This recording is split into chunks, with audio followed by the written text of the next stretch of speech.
Los policías municipales que atendieron la denuncia de vecinos de Colonia Héroes de Tecámac sobre gritos, un incendio y olores fétidos que provenían de una vivienda, jamás imaginaron que tras la extraña reacción de este individuo se escondía un escalofriante crimen que dejaría conmocionada a la comunidad. Es que, aunque el ex policía José Luis López Bautista era conocido por sus celos, su mal carácter y su adicción a las sustancias ilícitas, nadie esperaba que la desaparición de su esposa y sus pequeñas hijas fuesen consecuencia de un acto que parecía sacado de una película de terror. Nosotros no estamos aquí para agredirte ni nada. Nada más queremos saber que esté bien la chica y la familia, hijo, ya. Ya nada más con eso nos retiramos. Nada más lo que queremos saber es constatar eso. ¿O qué está pasando? Nada. Todavía... Pase. En este video te contaremos los detalles de esta impactante historia. El caso de José Luis López Bautista, Bosques de los Cipreses, en la unidad habitacional Héroes de Tecámac, en el Estado de México, se vio abruptamente interrumpida la noche del 7 de enero de 2018, cuando los residentes notaron algo inusual. Eran los gritos de un hombre que rasgaban el aire nocturno. Cuando se asomaron para verificar qué pasaba, descubrieron horrorizados que de una de las casas salía un espeso humo y comenzaba a asomarse el resplandor de las llamas. Rápidamente llamaron al número de emergencias para informar que uno de los vecinos estaba quemando ropa dentro de su vivienda. Al reporte agregaron un detalle al que no le habían dado mayor importancia, pero que ahora cobraba un nuevo significado. Desde hacía varios días habían comenzado a sentir un olor nauseabundo que provenía justamente de ese inmueble. Dijeron que el sujeto en cuestión era un ex policía de nombre José de Jesús López Bautista, quien vivía en esa casa con su esposa y dos hijas pequeñas. Para sorpresa de los oficiales, la denuncia de los habitantes de la comunidad coincidía con un reporte de personas desaparecidas que acababan de hacer los parientes de Esther Alicia Castro Luzanilla, de 36 años, quienes afirmaron que no veían a la mujer ni a sus hijas, Alessandra, de 5, y Lorena, de 1 año y 4 meses, desde la noche de Año Nuevo. Dada la gravedad de los eventos narrados por los residentes y temiendo lo peor, oficiales de la Policía Municipal de Tecámac acudieron al lugar sin perder tiempo. Además, dieron parte al cuerpo de bomberos de la localidad para que sofocaran las llamas sin imaginar la terrible escena que los aguardaba. Cuando los agentes llegaron a la vivienda, se encontraron con un hombre visiblemente alterado y fuera de control, al que rápidamente identificaron como José. El ex policía tenía un objeto filoso en la mano y se negaba a dejarlos ingresar a la vivienda. Tal como mostramos en el video del inicio, los funcionarios trataban de tranquilizarlo para que soltara el arma, pero él se negaba e insistía en que se retiraran. Cuando le preguntaron por su esposa e hijas, respondió que se habían ido desde el 2 de enero, mientras se acercaba peligrosamente a los oficiales. Luego de unos tensos minutos de conversación, que fueron captados en las cámaras por los policías, finalmente José de Jesús se rindió y les dijo que podían entrar a ver.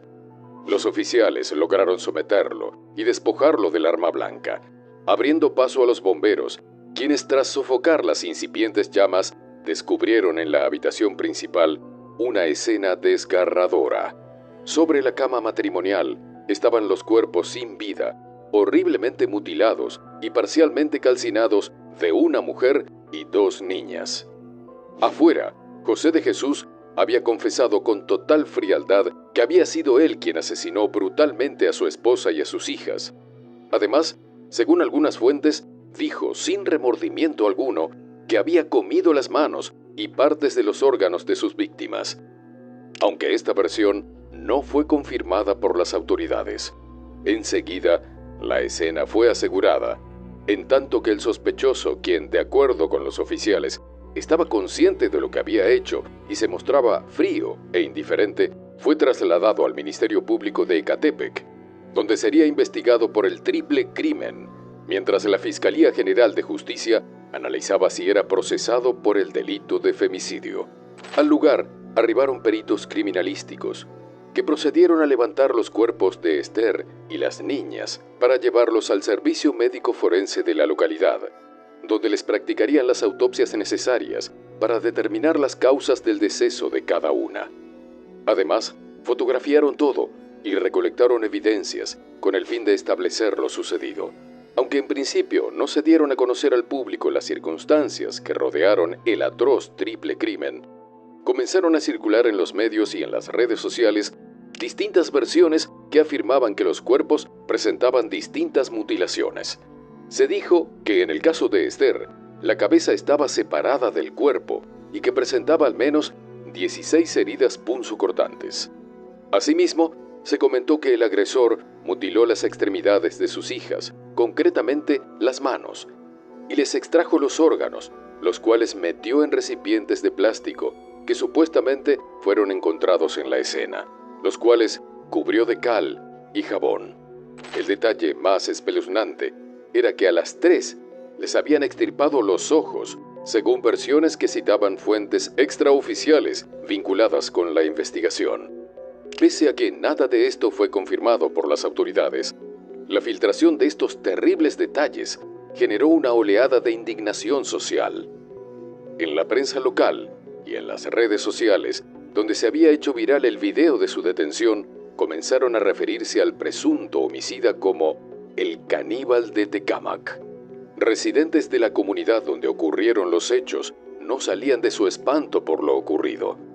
Algunos declararon que José era un hombre extremadamente celoso y violento, afirmando que su adicción era un secreto a voces, pues incluso fue expulsado de la policía por ese motivo. Se sabe que José de Jesús López Bautista, quien al momento de los hechos tenía 34 años, nació alrededor de 1984 en el Estado de México, mientras que Esther, de 36, era originaria de Cocorit, una localidad situada al sur de Sinaloa.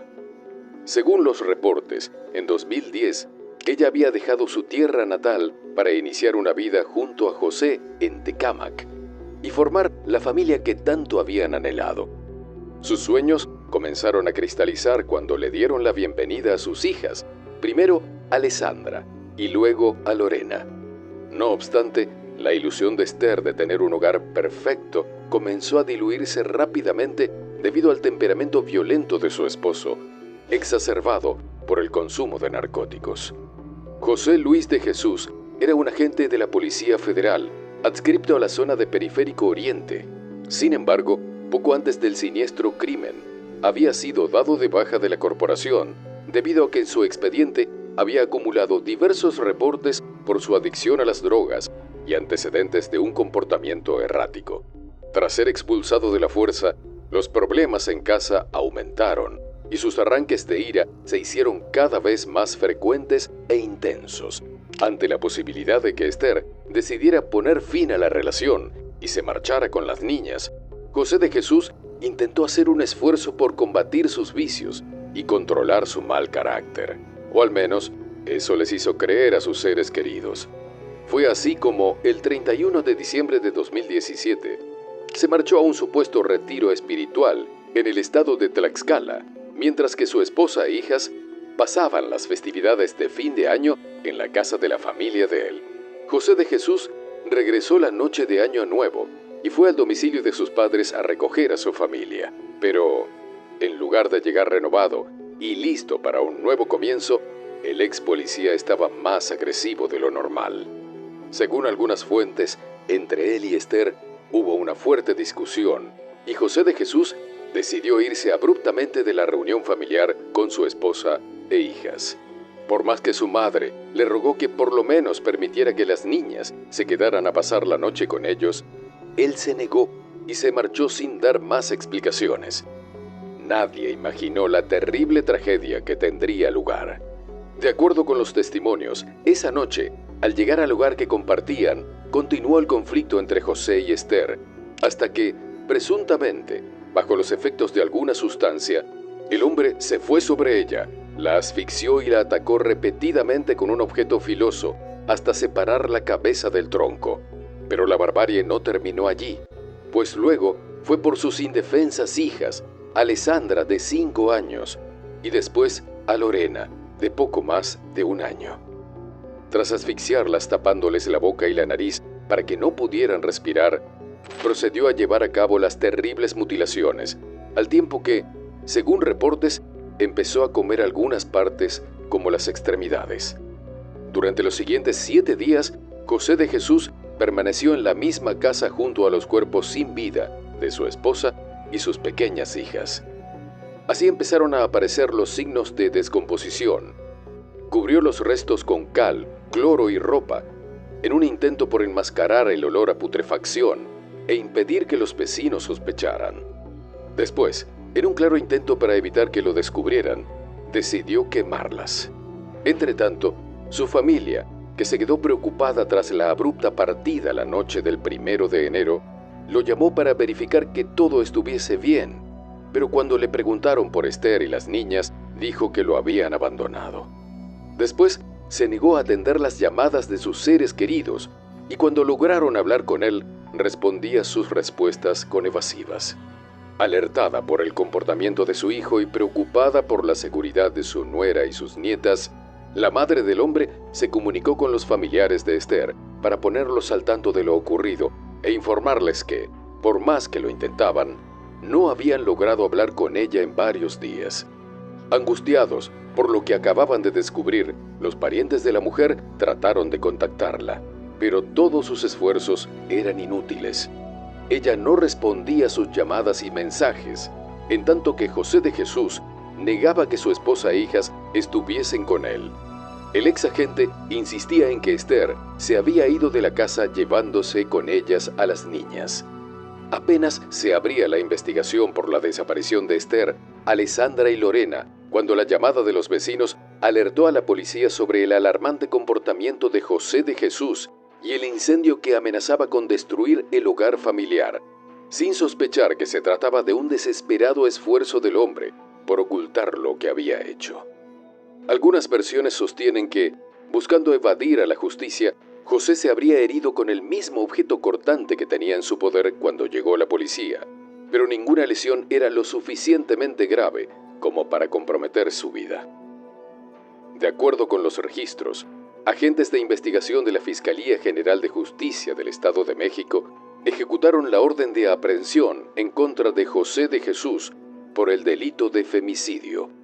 Tras su arresto, fue ingresado al Centro Penitenciario y de Reinserción Social de Ecatepec, en donde quedó a disposición de un juez que se encargaría de determinar su situación jurídica. Durante la investigación, se documentaron ampliamente su adicción a sustancias ilícitas, así como sus antecedentes de inestabilidad psicológica y la ausencia de seguimiento institucional tras su separación de la Fuerza Federal. Mientras el hombre era investigado como presunto responsable de los delitos de femicidio y homicidio calificado, los familiares de las víctimas y los conmocionados ciudadanos exigían justicia. Por su parte, los medios se hacían eco de las versiones encontradas sobre los perturbadores detalles de lo ocurrido al interior del inmueble de la colonia Los Héroes Tecámac. Sin embargo, la mayoría de las versiones coincidían en que el triple crimen fue cometido luego de que el ex policía regresara de un retiro de la noche de Año Nuevo, cuando presuntamente intoxicado, ultimó a sangre fría a su esposa y sus 2 hijas, cuyos cuerpos mantuvo escondidos en el dormitorio principal de su domicilio durante casi una semana, hasta que la policía y los bomberos irrumpieron en el lugar alertados por los vecinos. Posteriormente, la Fiscalía General de Justicia del Estado de México estuvo a cargo de los peritajes. Reveló que las causas del deceso eran heridas por arma blanca y asfixia, a la vez que confirmó la mutilación de los cuerpos, así como el intento de ocultamiento. Al ser confrontado por los resultados de las pruebas y los testimonios de vecinos y familiares que lo incriminaban, José de Jesús confesó el triple crimen y relató que todo ocurrió la noche del 1 de enero de 2018. Aunque al principio negó que tuviera intención de incinerar los restos, reportes policiales indicaron que el sujeto pretendía prender fuego toda la casa para quemar por completo los cuerpos. Tras el brutal asesinato, Los cuerpos de Esther, Alessandra y Lorena fueron repatriados a Cocorit, Sinaloa, donde finalmente fueron sepultados por sus familiares y amigos. Para muchos, las terribles condiciones en las que regresaron a su lugar de origen simbolizaban la culminación de una vida de sufrimientos, al lado de una persona consumida por sus adicciones y por la violencia. La Fiscalía presentó el caso en los juzgados, donde el proceso penal contra José de Jesús se desarrolló durante los siguientes 10 meses. Finalmente, en la audiencia celebrada el 28 de noviembre de 2018, una jueza lo declaró culpable, basándose en al menos 20 testimonios y pruebas periciales. José de Jesús no hizo comentarios después de escuchar el fallo del tribunal. Poco después, el 7 de diciembre, se llevó a cabo la audiencia de sentencias en la que se emitió una condena de prisión vitalicia, el equivalente a cadena perpetua, sin derecho a libertad condicional, en contra del exfuncionario policial. Además, el tribunal le impuso una multa de 441.800 pesos mexicanos, así como el pago de 1.330.701 pesos por reparación de daño, monto destinado a la familia de Esther Alicia Castro Luzanilla, como una forma de compensar el inmenso dolor por las pérdidas irreparables que sufrieron a causa de sus brutales actos. Adicionalmente, como parte de la sentencia, quedaron suspendidos los derechos civiles y políticos del ex policía. Según medios locales, con este tipo de medida, el tribunal busca asegurar que una persona condenada por haber cometido crímenes tan atroces no pueda volver a participar en la vida pública, ni ejercer derechos fundamentales que le fueron arrebatados a sus víctimas. Tras conocerse el veredicto, la Fiscalía General de Justicia del Estado de México celebró la condena, la pena máxima contemplada por la ley para crímenes de esta magnitud, destacando que era la segunda sentencia de prisión vitalicia por femicidio que la institución lograba en 2018, lo que subraya el compromiso de las autoridades con la lucha contra este flagelo social. La Fiscalía señaló que la primera condena de por vida por femicidio obtenida por esa dependencia en ese año fue la que se emitió en marzo contra Fernando González García, a quien sentenciaron por el asesinato de 2 mujeres, ocurrido en septiembre de 2016 en el municipio Naucalpan. Por su parte, el representante del Ministerio Público destacó la premeditación y crueldad de José de Jesús, por lo que la decisión judicial no solo representaba un castigo ejemplar para el culpable, sino también un mensaje contundente sobre la intolerancia a la violencia de género y los femicidios en México. El hombre fue recluido en el penal de Chiconautla, donde se espera que cumpla su condena. Hasta el momento de la investigación para este video, en octubre de 2025, no ha surgido nueva información sobre apelaciones o traslados del condenado a otros centros penitenciarios. La brutalidad del triple crimen y el hecho de que el perpetrador fuese un ex agente de la ley y las víctimas, su esposa y sus hijas, 2 niñas inocentes e indefensas, generó una oleada de indignación en México. Además de la condena a la violencia de género, la ciudadanía se preguntaba cómo un adicto como lo era José de Jesús logró aprobar exámenes de confianza, psicológicos, toxicológicos y poligráficos para ingresar a la Policía Federal. En este caso, algunos especialistas catalogaron el sistema como ineficaz, propenso a la corrupción, con menos del 7% de los policías estatales aprobando evaluaciones, y señalaron los riesgos de infiltración por el crimen organizado. A su vez, el caso dio pie a un intenso debate sobre la profesionalización policial, salarios bajos y el seguimiento a ex agentes con antecedentes de salud mental y violencia intrafamiliar. En conclusión, este crimen reveló fallas sistemáticas en seguridad y prevención de la violencia, subrayando la necesidad de promover reformas e implementar políticas públicas integrales que aborden temas como la salud mental, control de adicciones y vigilancia efectiva sobre el personal de las fuerzas de seguridad para evitar tragedias similares a la que hemos narrado.